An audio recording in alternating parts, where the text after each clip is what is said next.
Welcome to the Early Bird Podcast with Andrew Garrison. My name is Andrew Garrison. This is a show where we talk about sports in the state of Indiana. It is a freezing cold day to be a fan of sports in the state of Indiana. It's consistently under freezing temperatures, and we have a lot to talk about today. We're going to talk about Notre Dame. We haven't recapped that game against Penn State yet. This is the first podcast since then, so we're going to talk about the semifinal with Notre Dame. We're going to talk about the Pacers. They knocked off the Cavs the other night. Incredible win. They get another chance, this time at home tonight.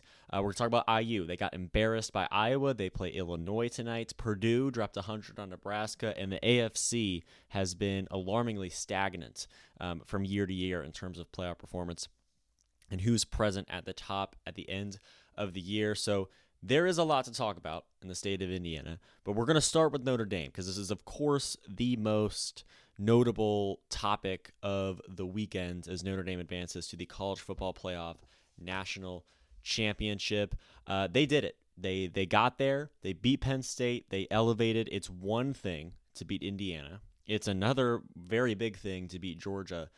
And then they also beat Penn State on top of that. That's three quality wins all in the playoffs. Penn State hadn't really beaten anyone in the playoffs is obviously a tough opponent, but they had to play SMU and Boise State. That's not the same road as Indiana and Georgia. Notre Dame has won all three games. They go to the national championship game. They will play Ohio State. They did it battered and bruised, and that's what's maybe the most impressive about this game. I'm sitting there, I'm watching it, and I'm thinking about how if they get through this would be one of the most hard-fought playoff battles we have ever seen because there were a litany of injuries all game long. Riley Leonard exited for the end of the first half. He did return despite his ailments, but he was out for a time. There was a moment where we thought it was going to have to be the backup quarterback in there for the majority of the game. Bo Collins went out as well. Anthony Knapp, the offensive tackle, he went down. He will be out for the championship as well. Despite every setback, somehow the Irish prevailed. And that's what we're going to talk about right here is really how they did that, how they won this game, because it wasn't won the way they typically win. Penn State stopped the run. They got right to Jeremiah Love. They really kept him quiet. But the secondary on the other side of the ball really proved itself as the team's biggest strength, right? We know that the Fighting Irish have a top 5 pass defense. We know that they have one of the best secondaries in the country, even despite the injuries that they've suffered in that area of the field. Drew Aller threw at just a 52% completion rate. He had 135 yards and an interception. Notre Dame really locked away the weaker outside receiver group that Penn State has, right? Penn State doesn't have the receivers that Ohio State does. They don't even really have the receivers that Georgia does. Penn State, that area of the field, those receivers, they've been trying to employ them in these big games a little bit more. Drew Aller throwing the ball down the field. And this was the one criticism of Penn State for a long time, was that they didn't have one major downfield target. And for the most part, they still don't. Drew Aller was chucking the ball up, right, trying to hit some of those receivers down the field throughout the playoffs, and it wasn't really working for them. And Notre Dame just completely took that out of the question and reduced this game to just two factors, and that was Tyler Warren in the middle of the field and those two running backs, them being Katron Allen and Nick Singleton. Tyler Warren ended up being largely the entire passing offense. He was targeted 7 times. He caught 6 of those passes for 75 yards. He averaged 12.5 yards per catch, well over a first down, a grab. He made up over half of the team's receiving yards as a whole, and the running backs, of course, count in that. Notre Dame did just enough to keep Tyler Warren at bay, but they really made him the only target that Drew Aller truly had. They, again, locked away those receivers. There was no threat from anyone throwing the ball other than Tyler Warren. And Notre Dame did a great job isolating Tyler Warren as that one effective target for Drew Aller. And then from there, still were able to play good defense and kept Tyler Warren at bay for the most part. He didn't cross the 100-yard mark. He also did not score. Tyler Warren didn't. So Drew Aller, across the board, right, had to go somewhere else with the football. He wasn't going to be able to throw to his receivers because they were perfectly covered. He could try to force the ball to Tyler Warren, and he did, and he had success there. But Tyler Warren did not make up any of their touchdowns in this game. That takes us to the running game for Penn State between Katron Allen and Nick Singleton, and they fueled most of the offense themselves. The team rushed for 200 yards. Singleton had 3 touchdowns. Notre Dame across the board just did just enough to make this happen, right? Drew Aller in this game, and in most big games this season, Drew Aller has had one or two options: hand the ball off or throw it to Tyler Warren, right? Because those receivers are locked away, and Drew Aller is not enough of a dual threat quarterback to be able to really do damage running the ball. It's Tyler Warren or it's those running backs. And Notre Dame did just enough to, in addition to keeping those receivers locked away, limit Tyler Warren and limit those running backs. I guess they didn't really limit Nick Singleton. He had, I believe, 84 yards and, of course, those 3 touchdowns. Warren and the run game, they still rolled. Aller could still force the ball to Warren for some big yardages. He really bailed the Nittany Lions out in a lot of ways. Tyler Warren did. But they were inhibited by the Notre Dame defense just enough. And that put Notre Dame in the position where they forced Aller to make a play down the field late in the game. They played just good enough defense to keep them out of the end zone, to keep them out the red zone, to keep them out of field goal range. Like, keep forcing them to kick field goals, keep forcing them to punts, keep keeping them out of the end zone as much as you possibly can. And that put them in that position late in the game where it's tied, and you say, okay, Drew Aller, now here's a situation, a scenario where you can skip the whole game, fast forward to this moment. Can you make a play? And Drew Aller making a play down the field typically is not a recipe for success, and that's exactly what happened. Again, we have another turnover. We have an interception from a top 5 turnover margin team.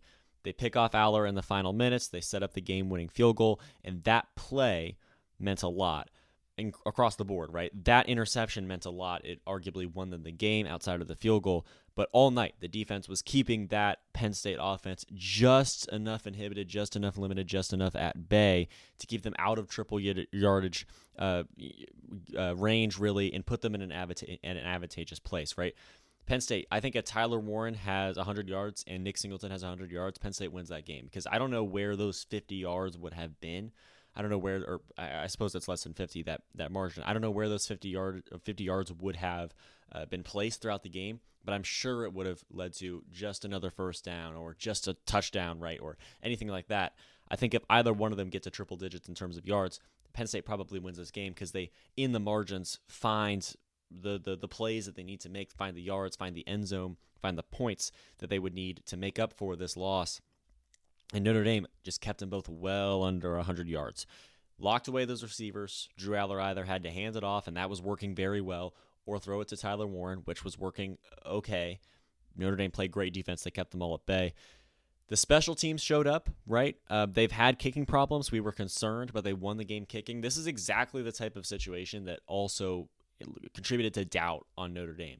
Notre Dame was doubted for a lot of reasons, but one of them was because they thought, well, if you're in the playoffs and you're the 7 seed, if you're going to make a run of the championship, you're probably going to have to be in some close games, and Notre Dame has been. At least this was their first one, but true close games down to the wire where you need to kick a field goal, this is exactly that situation, and they were chalked up to be a team that couldn't hit the field goal down by 1, but they did. They hit the field goal, tied, and they won the game. The special teams showed up. They came from behind, which was really important to note too.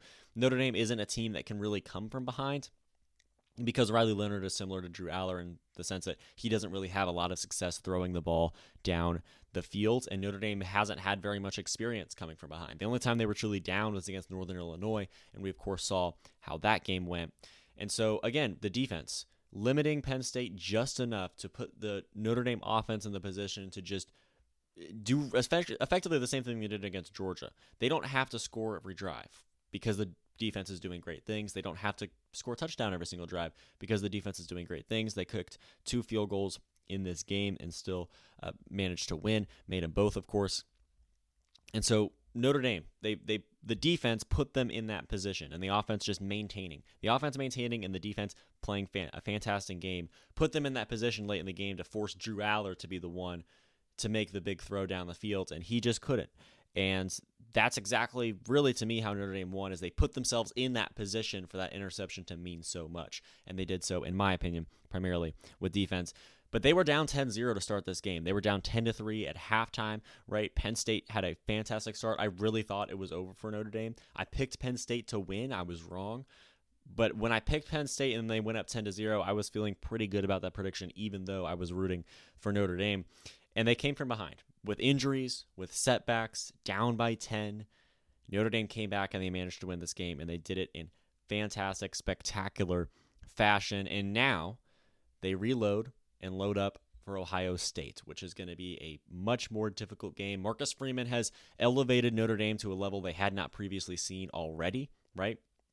They beat Georgia, they beat Penn State. That's 2 top 4 teams. So Notre Dame's number 5 in the country, right? At least they were coming into the playoffs. Theoretically, out of the 14 playoff, you could argue that the committee would have changed or slightly altered the way that they rank these teams. If there was only 4 teams in, maybe Notre Dame gets in over Penn State. I personally don't think so. And regardless, Notre Dame's at number 5, and then they beat the number 4 team in the country. They beat the number 2 team in the country, and now they have an opportunity to play. I suppose Ohio State's number 6 team in the country at the moment. Regardless, Notre Dame, they're going to have Ohio State, who appears to be world beaters. It's a one-game situation, and all bets are off, right? It's just the one game. It's the 60 minutes between Notre Dame and Ohio State. Both teams are clearly, in my opinion, capable of winning a national championship. Only one of them will actually do it, and I'm very excited to see which one of these teams actually pulls it out. We're going to preview that game later this week. We're going to preview that game on Thursday. But Ohio State, right? Fantastic team, much more talented than the Notre Dame. It's going to be, and really any team Notre Dame has played in the playoffs so far, it's going to be a very difficult test.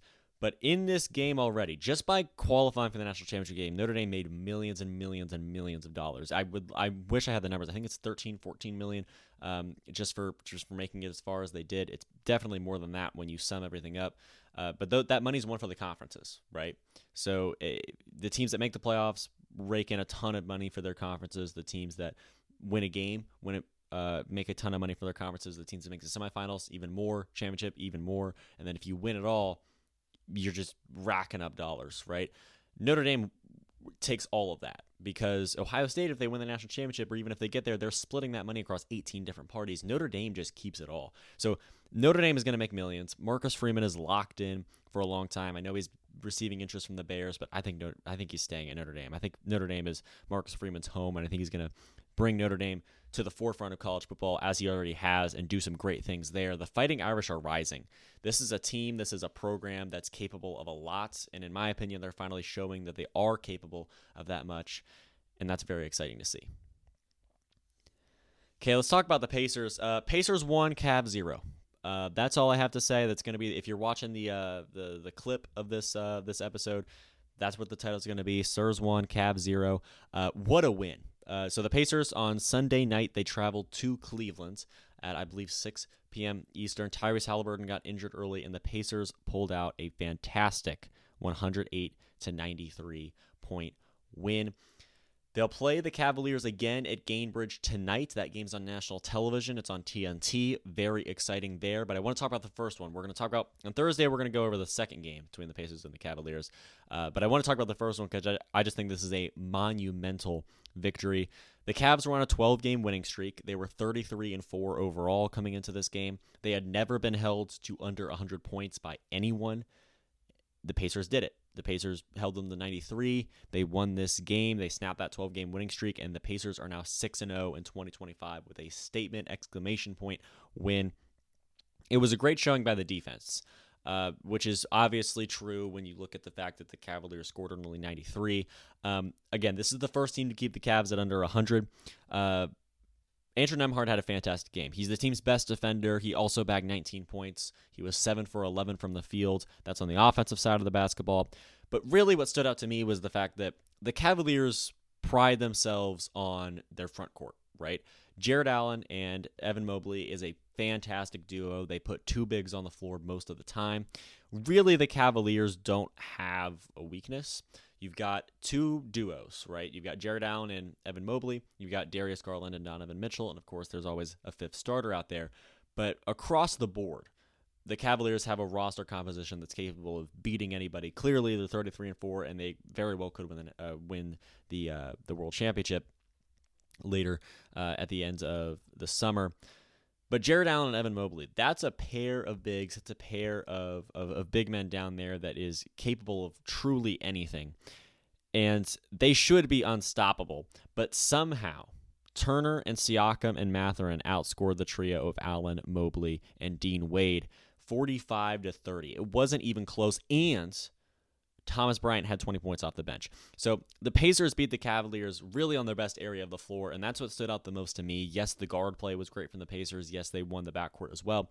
But the front court, Jared Allen and Evan Mobley are supposed to be unstoppable. That pair of bigs is supposed to be just untouchable in the league, and for the most part they are, but in this game they were outscored by 15. That trio was outscored by Miles Turner, Pascal Siakam, and Benedict Mathurin 45-30, and Thomas Bryant had a ton of points off of the bench.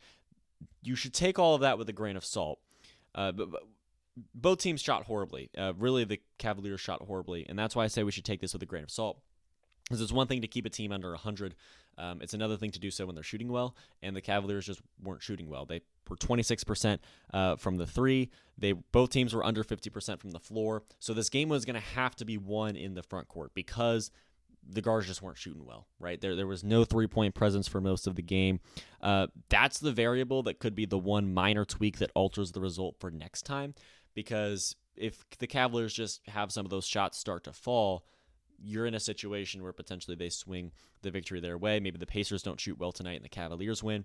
That's one thing about basketball that's somewhat random and spontaneous. It's hard to really tell. And that's why we play 7-game series in the playoffs. It's hard to really tell what's truly a loss and what's just a loss because you're on an off night. This, I think, was a true loss for the Cavaliers. And the reason why I say that is because the Pacers adapted without Tyrese Halliburton. But if both teams were shooting poorly and the game was going to have to be won in the front court, right? If the backcourt was canceled out by both teams not being good enough, right? And the Pacers were still better than the Cavaliers in that category, but that only proves my point even more. If the game was going to have to be won in the front court, if that was going to be the battle that was going to need to be won, the Pacers won by 15, right? If you just take those three, Miles Turner, Pascal Siakam, Benedict Mathurin, and then on the other side, Jared Allen, Evan Mobley, and Dean Wade, those are the three starting forwards and centers for both teams. 45-30, Pacers win. And Thomas Bryant had a ton of points off the bench, and that was a presence that the Cavaliers didn't have as well.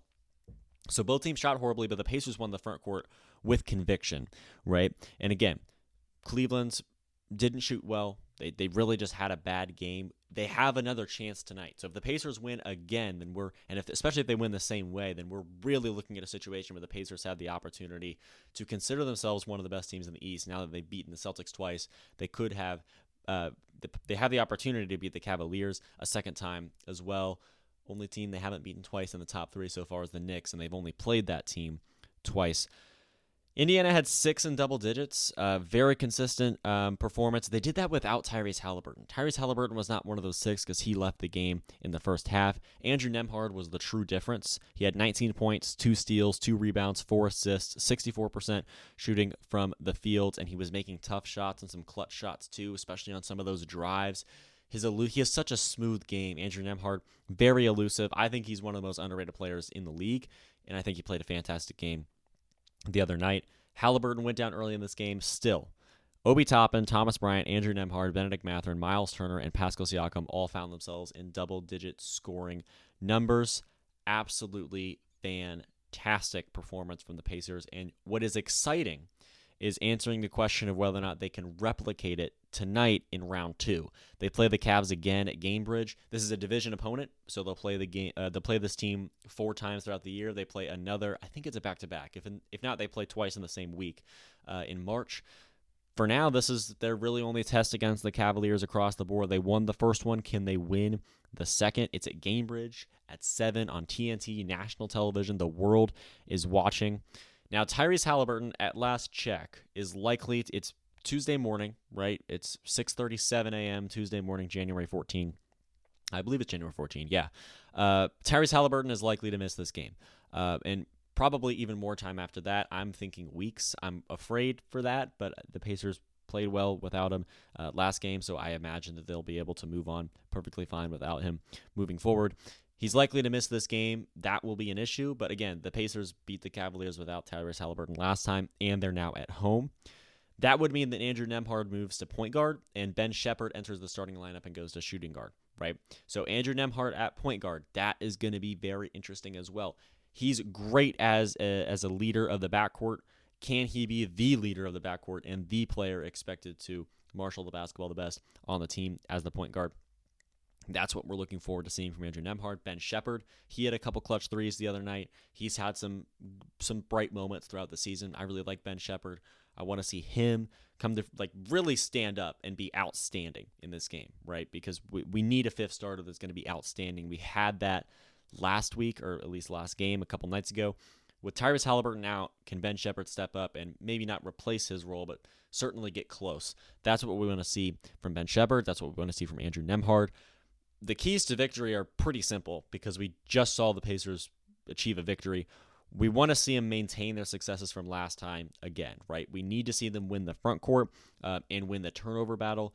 There was that swing at the beginning of the third quarter where it was close at halftime. It was close at the beginning of the third quarter, and then there was that horrific swing and that fantastic run where the Pacers went. I think over the course of many minutes, it was a 32-7 run for the Pacers to pull away when the Cavs were up. And there was some sloppy turnovers. There was some bad defense, right? There was some missed shots. So really that's the recipe for failure for Cleveland. Not all of those things will necessarily happen again. So maintain those successes. Win the front court. Andrew Nembhard needs to be great. Ben Shepherd needs to be great. I would love to see great things from TJ McConnell as well. Win the turnover battle and win the front court. And there's a great chance that the Pacers are going to win this game again. Cleveland's just them simply shooting better could swing this result entirely, right? The Pacers are at home, but if you alternate those shooting percentages, which both teams are capable of both, right? Pacers are clearly capable of shooting well. The Cavaliers are capable of shooting poorly. Both teams are capable of shooting in those ranges. If you just flip that result, the game probably switches as well. So watch out for that, right? It's one thing to beat the Cavaliers and hold them to under 100, but they were 26% from three. That's going to be much easier to see if that is the case. A team this good, a team like the Cavaliers that's this good, should not be letting the missed shots and the turnovers and the sloppy defense happen twice in a row. They lost to the Hawks twice in a row. I don't think it's likely that they'll lose to the Pacers twice in a row. They're playing the same opponent just a few days apart after that loss. The Pacers are without their star and Tyrese Halliburton. The Pacers are going to fight to hold their fort down at home, but the Cavaliers, again, a team that's 33-5, and that's counting the loss to the Pacers. They were 33-4. A team like that should not probably lose the same way in a span of 3 days against the same team that's missing their star in the second game, right? So we'll see if the Pacers can do it. I basically outlined how they could win the front court, win the turnover battle, maintain your successes from last time, and move forward. But either way, even if this is a complete blowout, right? Even if the Pacers lose by 50 to the Cavaliers, they won that first game on the road. They extended that win streak. They are now 6-0 in 2025. They snapped the 12-game winning streak with the Cavaliers, and now the Pacers have proven that they are at least capable of winning a game off of the Cavaliers, the Celtics, the Knicks. We can keep going down the list. The Magic, right? The Bucks they haven't beaten yet, but they have two more chances. We'll see how that goes. And, of course, they knocked out the Bucks in the playoffs last year. The Pacers are doing great things. They beat the Cavaliers. Spurs 1, Cavs 0. It doesn't matter how great the Cavaliers' record is until 7 p.m. tonight. They will still be 0-1 against the Pacers, and that is a fantastic thing to be able to say. Okay, we're really on a roller coaster this episode. We just talked about the Pacers, their great successes, Notre Dame, their great successes. We're going to completely switch the mood. We're going to talk about IU. They got embarrassed by Iowa, and then we're going to go right back up. We're going to talk about Purdue, and then dropping 100 on Nebraska. But first, I want to talk about Indiana. They got embarrassed by Iowa. That's the best way to describe it. It was embarrassing. It was bad. Iowa looked faster. They really got to the ball quicker. Many of those turnovers were shortly after a pass was received when the ball isn't fully secured, and Iowa just got there. They seemed quicker. They were lightning, and they really got to the basketball in terms of rebounds, in terms of steals and turnovers, things of that nature. Iowa got to the basketball much quicker and with much more intensity than IU did. Drew Thelwell had 6 steals for the Hawkeyes. The team had 11. They won the turnover contest resoundingly. Iowa really, to me, on offense, just had way too much space to move the ball around. I think that really this game and this loss boils down to offensively for the Hoosiers, just obviously not taking care of the basketball, but Iowa was, again, just quicker. They were quicker, and on defense in specific, they were quicker. Indiana, they're moving the ball around, and Iowa is just in there, and they're getting steals. Of course, they had 11 on the game. And then on the other side of the floor, Indiana, again, they're just a bit slower, it felt. And it felt like they were leaving too much space for Iowa to hit shots, to drive to the bucket. And especially you look down low at the front court, where Iowa had some great successes against Omar Ballo. It felt like Indiana was just slower again, and it felt like they were leaving too much space on defense, and offensively, it just didn't seem like they had quite the intensity. Iowa forced Indiana to play at their pace, and they couldn't win. Indiana was, in my opinion, trying to slow it down a little bit in this game, and Iowa just, again, lightning fast, lightning quick, high intensity. They win this game 85-60 because Indiana just could not quite play at that level. And that's what's happened to Indiana a couple times this season, where they're playing an opponent that, and I don't know if Iowa's better than Indiana. I guess clearly they won by 25, but from a resume perspective and a ranking perspective, Indiana, when they're playing someone equal to or greater than their level, it's felt like they're just slower, and it feels like they just don't have the intensity to keep up with a team like that, and that worries me for IU because they really just have one quality win, right? They beat all the team. Well, they don't beat all the teams below them, but they certainly beat quite a few of the teams below them. They very much struggle against the teams above them. Talking about teams like Gonzaga, right? Their only true quality win is at Penn State. I don't know if Penn State's better or worse than IU. We'll see at the end of the year. But that game on the road, in my opinion, is a quality win still regardless. I think Penn State's a great team. They, of course, were able to beat Purdue earlier in the year. Penn State will go to the tournament most likely. IU, that's really their only quality win right now. They haven't won a big game at home. Of course, this game was on the road as well. Iowa, again, had way too much space. They were much quicker. It's hard to win a game on the road in the Big Ten, and I know that I say this every single episode. Every single time I have a segment about IU at Purdue basketball, I'm talking about how difficult it is to win a game on the road in the Big Ten, and I don't want to be seen as the guy that just parrots that after every loss. But this feels like an exception, and that's exactly why I feel like I won't be that parrot. Indiana objectively played poor, sloppy, embarrassing basketball, and Woodson's team threw away another big game opportunity. This game on the road would have been a very quality win for IU.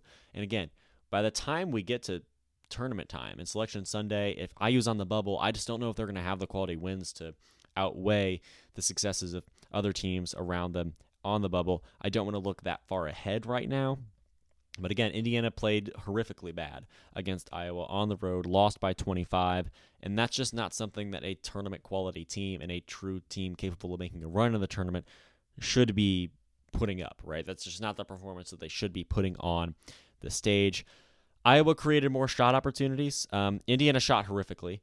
They were bad. Iowa put up 6 more shots. They made 5 of them. Still, even without those, they would have won easily. IU was 24 for 59 from the field. That's 40.7%. That is bad. They were 25% from 3 as well. So IU wasn't shooting well at all on the road. That's also evidenced by the fact that they had 60 points on the night. Iowa was creating more shot opportunities. Again, it just felt like they had more space, and it felt like Indiana just wasn't as quick to the basketball and as quick to the basket as they should have been. Didn't have that intensity, and that makes me begin to miss Malik Reneau. Miles Rice had 12, and besides Ballo's 10, he had another double-double. Miles Rice really kept the offense afloat, but Indiana losing their leading scorer to injury is starting to really hurt the Hoosiers, right? Renault's influence is one that seems irreplaceable at the moment. Sometimes star players go down, and there's teams with a lot of depth, right?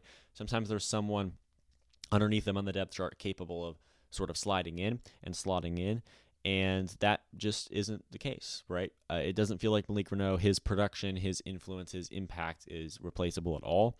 Miles Rice did have 12. Ballo had 10. But again, IU scored 60. They shot very poorly, and they didn't have Malik Reneau there to kind of keep the offense afloat and keep the team in it. Miles Rice filled that role. That was great, but you shouldn't be in that situation in the first place. Amar Ballo really, with Malik Reneau out, is the only consistent producer at the moment. He had 10 points and 13 rebounds in this game, another double-double. Miles Rice, he's prone to off games. Everyone is, right? Miles Rice is prone to having an off game. He'll show up and score 4 or 2, right? Especially in those big games. Mackenzie Mbako, he's slumping. Reneau is, of course, out. Ballo has become the only consistently reliable producer. And when I say that, I mean he's basically averaging a double-double almost. He averages, I believe, 14 points a game. He averages 9.8 rebounds. He's close. He's had multiple double-doubles in a row. Added another one here. Like I said, 10 points, 13 rebounds. But the thing about Amar Ballo, and the reason why he's not a true star for the Hoosiers, is that he's had some very bad moments on defense. Freeman and Sanford, both for the Hawkeyes, combined for 39 points in this game. That's basically they're both averaging close to 20 down low.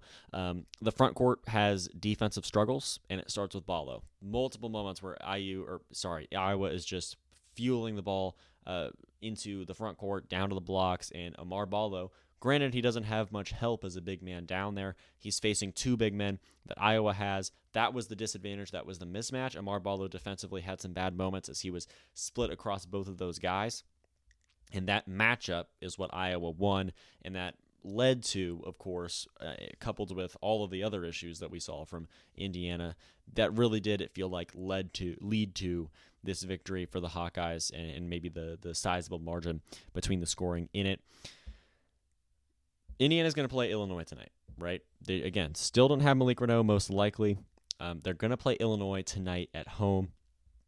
Iowa played a great game. It's hard to win on the road in the Big Ten, but again, Indiana wasn't quick enough. They weren't intense enough, it felt like, on the road. They weren't shooting well enough. They didn't have that star player to sort of keep them afloat on offense or defense. Or Mabalo wasn't there on defense. Malik Reneau wasn't there on offense. Miles Rice did a great job, but still, IU just didn't have the guns to run with Iowa on the road.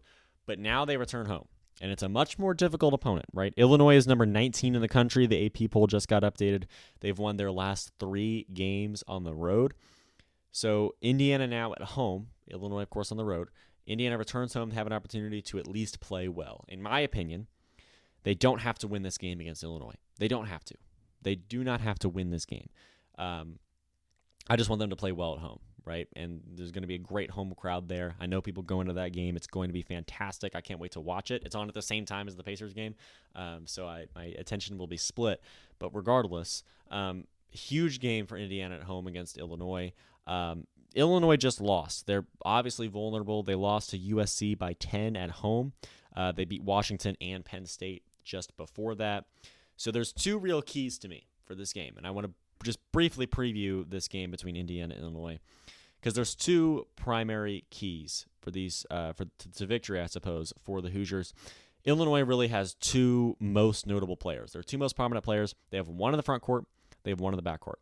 They have Tomislav Ivisic. He owns the paint, right? He averages numbers just below Ballos. One-on-one down low. It's Omar Ballo versus Tomislav Ivisic. Which one of them will come out on top, right? We talked about just earlier the Pacers, how they won the front court battle, their 3 against the Cavs 3. They won by 15 in terms of scoring, and the Pacers won the game. And Omar Ballo got decimated by Iowa's front court. And again, Freeman and Sanford, there was 2 of them. Anytime there's 2 bigs on the floor at the same time against one true big in Amar Ballo, yes, Trey Galloway was down there, but still, Amar Ballo, largely on his own. Indiana lost the front court across the board, and Iowa had a lot of success in between the blocks as a result. Illinois has 1 star that's slightly less productive than Amar Ballo is. Who's going to win that battle? The winner of that battle likely wins the game for the team, but that's also coupled with Kasparas Jakutionis, who averages 16.4 points per game. He shoots just under 50% and 42%. I need you to understand that.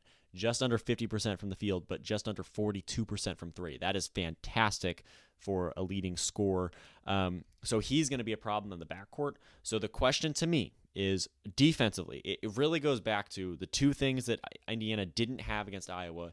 Can they have them against Illinois, right? Amar Ballo on defense.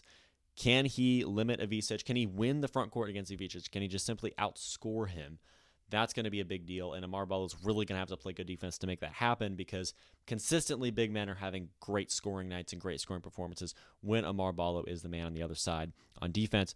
And conversely, do they have someone that can keep up with Illinois' leading scorer? Do they have someone that can hit 17, hit 20 maybe in this game? I think one of the guards for IU is going to have 20, and I think that Ivisic preferably is going to have under 10. And I think if those 2 things happen, I think Indiana wins.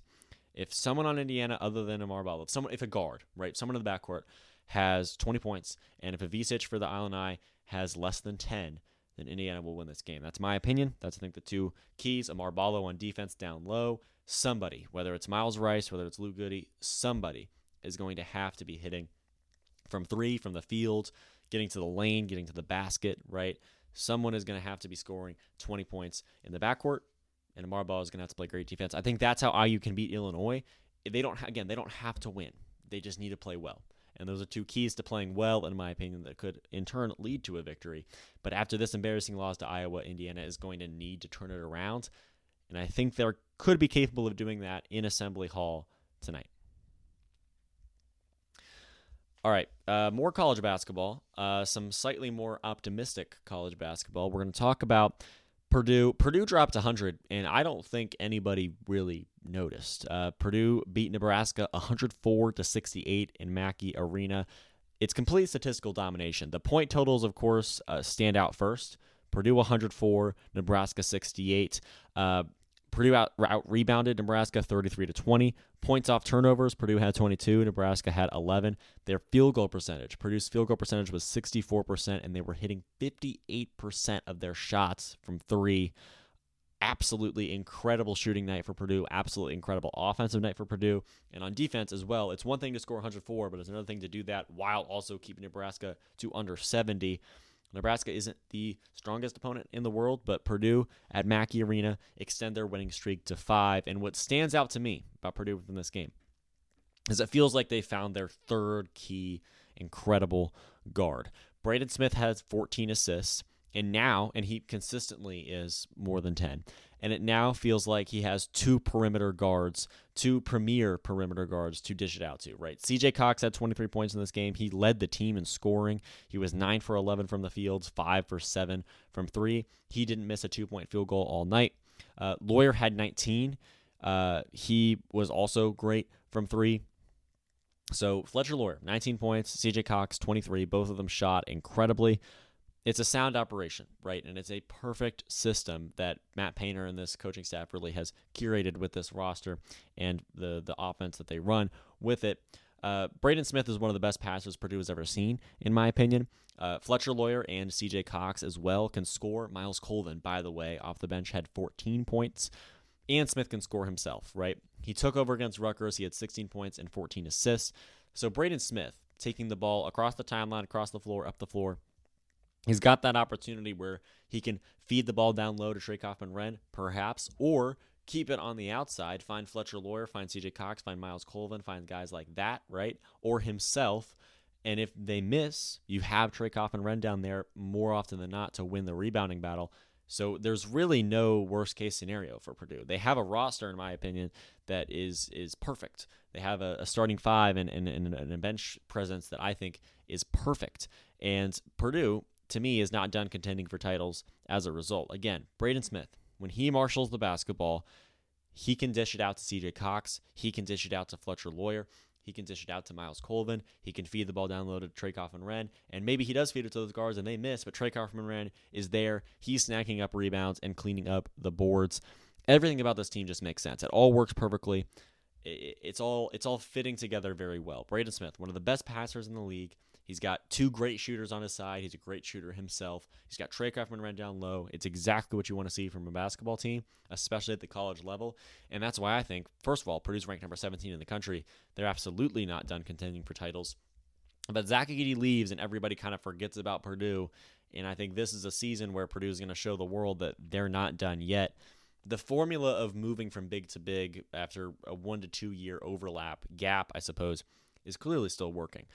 Purdue went from Isaac Haas to Trayvon Williams to Matt Harms to Zach Edey now to Trey Kaufman-Renn, and we will see Trey Kaufman-Renn transition into either Jacobson or Berg, depending on which direction Purdue goes with the front court moving forward. But Trey Kaufman-Renn, right? Again, and I want to touch on that idea. I really glossed over that.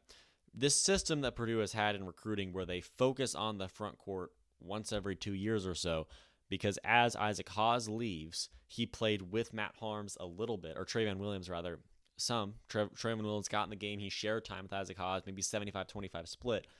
That sets up Trayvon Williams to slide in and just upscale. And it's one thing to come from on the bench entirely to in the starting 5. It's another thing to have been worked into some of those big moments and maybe start a couple games, right? And play significant time with someone better than you ahead of you for you to kind of learn from, and then slide into that role after the fact. Isaac Haas into Trayvon Williams into Matt Harms into Zach Edey into Trey Kaufman-Renn. Zach Edey, right, he leaves. But everybody kind of forgets that if you don't watch Purdue, and if you haven't been paying attention to Purdue for decades, right, Indiana, or rather Purdue, dominates Indiana partially because they dominate the front court, and they dominate in recruiting in that sense because Zach Edey, he leaves, but everybody forgets that Trey Coffin-Renn was there for 1 or 2 years. He played quite a bit last season. He produced very well last season. He had the blueprint for being a great big, and maybe he's not going to be Zach Edey and go to the league. He probably won't be, but he's still going to do a great job. And it's even made even better by the fact that this backcourt is now filled with upperclassmen, right? Braden Smith, Fletcher Lawyer, they're older now. They don't need Zach Edey to fuel the offense entirely. Trey Coffin-Renn can just be a great supplemental piece. Again, everything about Purdue makes sense. It's beautiful to watch. And of course, that game where they dropped 100 was a great example. Purdue really is not done contending for titles, in my opinion. It makes everything so much sweeter when you realize that they've built this team, they've built this roster, they've rebuilt this roster after Zach Edey leaves, and every significant piece besides Caleb First, who had 2 points in the game the other night when they scored 104, they all return, right? So their push for a title is not over yet, and it very well could happen this year. Purdue, again, is going to bring everybody back for next season. Number 17 team in the country. They just dropped 104 on Nebraska. They're bringing everybody back for next year. That is a complete thrill, and I'm really interested to see what Purdue is going to turn out to be capable of moving forward. They've won 5 in a row by an average of 22 points. They're still 2-3 against ranked opponents, but they have another opportunity this Saturday. They haven't played a ranked team in a while. They've won 5 in a row as a result.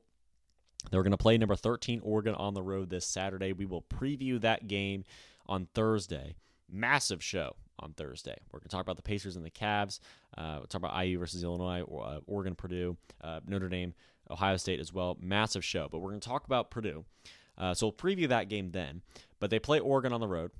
Again, massive test. Number 13 team in the country on the road. Way out in Oregon. Always is going to be a difficult task. But they've won 5 in a row. They're looking to reach 500 against ranked opponents.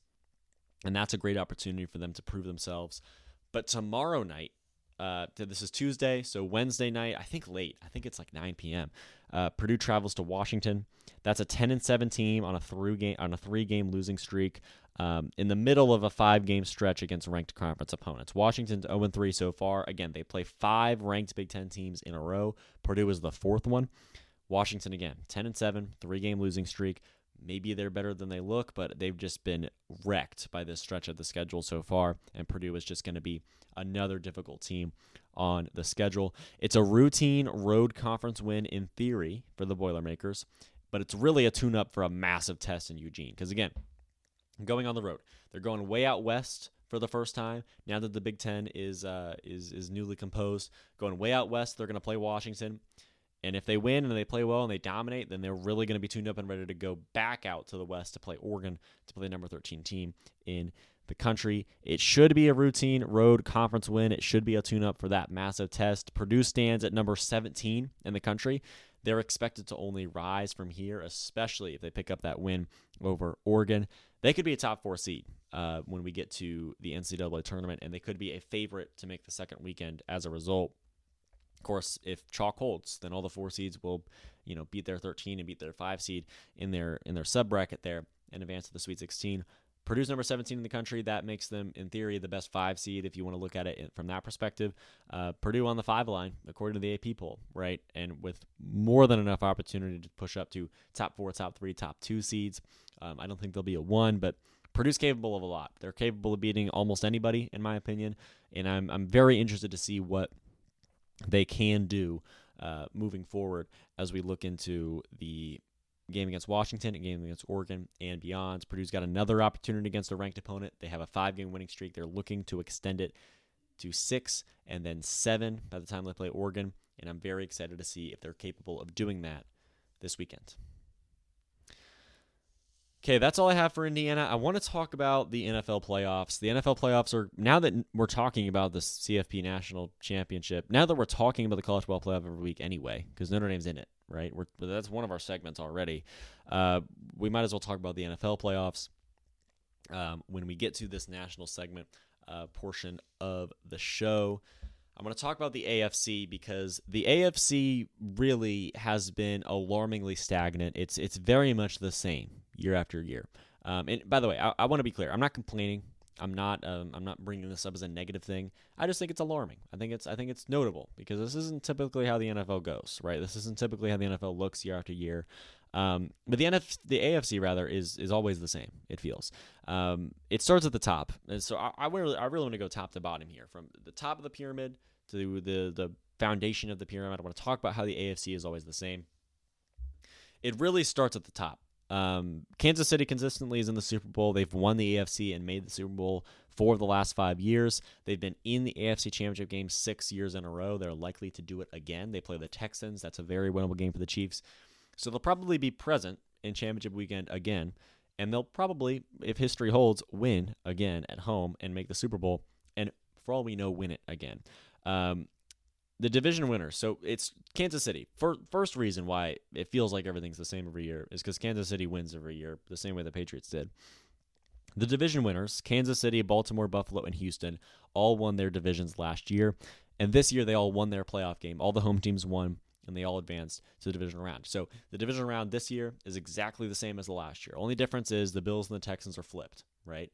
And I suppose the Bills are playing at home this time. But still, those 4 teams are the same as they were last season. The Bills, the Ravens, the Chiefs, the Texans, those 4 teams are the same as they were last year. They won their division again. They won a playoff game again.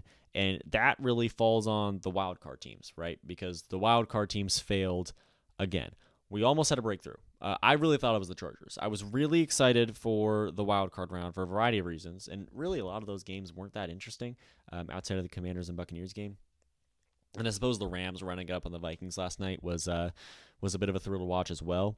But the wild card teams, right? I really thought it would be the Chargers that would be that new, fresh, flashy team, right? They played the Texans, an injured Texas team with 7 losses. They felt like that week 4 seed that was just bound to get run over by the best wild card team. And then the exact opposite occurred, right? The Chargers got run over. They put up a very poor performance out there. They had one of their worst games that they've had in weeks. They fell to the Texans 32-12 in that loss. Justin Herbert threw 4 interceptions, right? Chargers had a terrible game. But I really thought that they were going to be that new, fresh, flashy team that pushes past the Texans, qualifies for the divisional round. They haven't done that in a long time, right? Since Phillip Rivers. Get to the divisional round, play the Chiefs, right? Division rivalry. They'll have an opportunity to maybe win it and go to the AFC Championship game. I thought the Chargers were that team, that new, fresh, flashy team, and they just weren't. The Broncos were never going to be that. They got blown out by the Bills. We expected that to happen. The Broncos were a plucky 7 seed that was just happy to be there. The Steelers were never going to do that. They were on a fantastic, insane losing streak, and I almost talked about the Steelers in this episode. The big-time losing streak. They lose to the Ravens twice in a month. Again, in the playoffs, they get decimated as well. So it really had to have been the Chargers. But what's important to note is that there really wasn't that wild card team that felt like they could make something happen. The NFC, on the other hand, the Vikings could have made something happen, right? They were 14-3. The NFC, by the way, feels different every year, but the Commanders could have been that team. They pushed through past the wild card barrier and into the divisional rounds, and we didn't have that breakthrough. So again, the Chiefs win all the time. The Bills are always right up at the top. The Ravens are consistently right up at the top. The Bengals have been in the fold sometimes as well. The Texans now have become the team that's dominating the AFC South. The AFC seems to be remaining the same year after year, which again isn't a bad thing, because the Chiefs and the Bills and the Ravens are fantastic, and at least one divisional round game and the conference championship game are bound to be complete thrillers. But the AFC is just almost a fact at this point. It stays the same most of the time. So the question is then, who could break through, right? If the AFC is the same year after year, then the question to combat that is who could break past their respective barriers. Now, there's really 3 barriers, right? There's a barrier from being an AFC championship contender to a Super Bowl contender. Right now, the Chiefs really lock everyone else out of the Super Bowl. Bills haven't been there. Ravens haven't been there recently. When I say recently, I mean those last 6 years that the Chiefs have been dominating the AFC. So if you're the Bills or you're the Ravens, right, those are really the 2 teams that are trying to push back into the Super Bowl, trying to break through, push the Chiefs out of the way, get back into the Super Bowl. That's one barrier that needs to be broken. Another barrier is a group of divisional round teams that could potentially push into or division winners perhaps, that could push into the AFC Championship game, right? So the Texans, they win a wild card game and then they get blown away by the Ravens. They win a wild card game, they'll probably get blown away by the Chiefs. Are the Texans, and I suppose this could still happen, but are the Texans capable of, or the Chargers, another great example, Steelers, Broncos, are those teams capable of pushing past the divisional round barrier and making the AFC Championship game? And then the question is, what kind of wild card teams could be new or fun or interesting, right? Who could win a division that hasn't won in a while? Who could qualify for the wild card round like the Broncos did and make some noise? The Texans are the first team I want to bring up because they seem like the most likely team next season to make something like this happen. A healthy Houston Texans team with their quarterback, with their pass rush, with that overall roster, they have all of the pieces that they need to make a deep postseason run, right? They could be the new face that reaches the AFC title game or even the Super Bowl. I really thought that at the beginning of the year. I thought the Texans would be the AFC Championship game. I thought they'd lose, but I thought they'd be there, and I thought that they had an opportunity, truly, to go to the Super Bowl. Maybe lose by 8 in the AFC Championship game, right? Texans would have been right there. Everyone got hurt, it felt like. Nico Collins missed time. Tank Dell got hurt. Stephon Diggs got hurt. He's out for the year as well. And Texans got hurt. It felt like this is a lost season. They'd be the 4th seed in the AFC with little hope of pushing much past that. Of course, they surprised everybody. They beat expectations by beating the Chargers in that wild card game the other day. But the Texans, they seem like a healthy Texans team is capable of making the AFC Championship game and contending for a Super Bowl right now with how young they are, especially. The Texans are that team, in my opinion. They could still beat the Chiefs, but looking forward, it feels like the Texans are that team that could potentially make something happen in the future. The Chargers have a lot of work to do. When it comes to supplying Justin Herbert, he's 0-2 in playoff appearances. He didn't quite have the weapons that he needed to. He had Ladd McConkey, but that was really it. J.K. Dobbins, but that was really it. It didn't feel like the Chargers quite had the weapons to supply Justin Herbert with the ability to win this playoff game. So they have work to do when it comes to roster composition, but they have their quarterback, they have their coach in Jim Harbaugh, they have a great team, they made the playoffs, they had a great season, right? LA is in position to run it back, make the playoffs again, and succeed from there. I honestly don't know if the Chargers will go to the playoffs next year because the AFC is very convoluted. There's 8 great teams, there's 10 good teams, right? I think the Bengals might get in. I think the Broncos will probably get in. Maybe the Chargers could get in over the Steelers. Maybe that's how it goes. But still, I think the Chargers, they're in position to run it back. Maybe they spring a wild card upset next year. Maybe they win the division next year. All important questions that I'm interested to see the answers to play out. The Bengals are another fantastic example. They made the Super Bowl recently. They lost to the Rams. They played like a playoff team down the stretch, and with a better start to the year, maybe they could return to peak efficiency in Super Bowl contending form. If they had beaten the Patriots in Week 1, this is a completely different season and a completely different playoffs because they would have been the 7th seed. They would have traveled to Buffalo, and there's no guarantee that result would have been the same. Maybe the Bengals flip that result. Maybe they win it. Maybe they go play the Chiefs. Maybe they win it. Bengals are capable of a lot. They are like the Texans, where even if the Bengals aren't winning divisions, they're capable of doing that, and they're capable of making the playoffs and making a lot of noise once they get there. Cincinnati, great example of a team that's capable of pushing past the current barriers in place in the AFC. Denver is a rising power as well, especially if Nix is firmly the solution at quarterback. They're going to have the money, and they kind of already have built a great roster around him, but they're going to have the money to build in the salary cap space to build a fantastic roster around Bo Nix because he was a low draft pick on his rookie contract who just so happens to be massively overachieving. So Broncos, they're in great position as well. They're a wild card team capable of springing an upset perhaps moving forward. But the Goliaths appear to be here to stay. Those Goliaths being those 4 division winners. The Ravens, the Texans, the Bills, the Chiefs. They seem to be here to stay.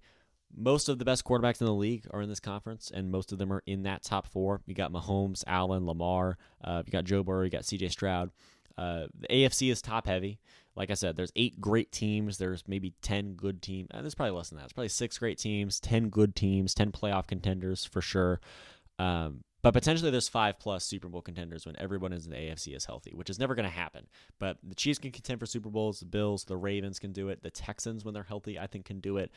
And maybe it's the Bengals as well. Maybe the Chargers are in that fold, right, when they sort of reload and retool a little bit. For now, though, it seems that the same old results are going to continually occur, where the Chiefs win it all. At least the Chiefs win the AFC. The team that's closest to them to do it, to beat them, is the Ravens or the Bills, and then the Texans just win the AFC South because, as us Colts fans know, there's absolutely no sense of fight in the AFC South other than the Texans. We don't really seem to be close to seeing any part of that change, right? We don't seem to be close to seeing the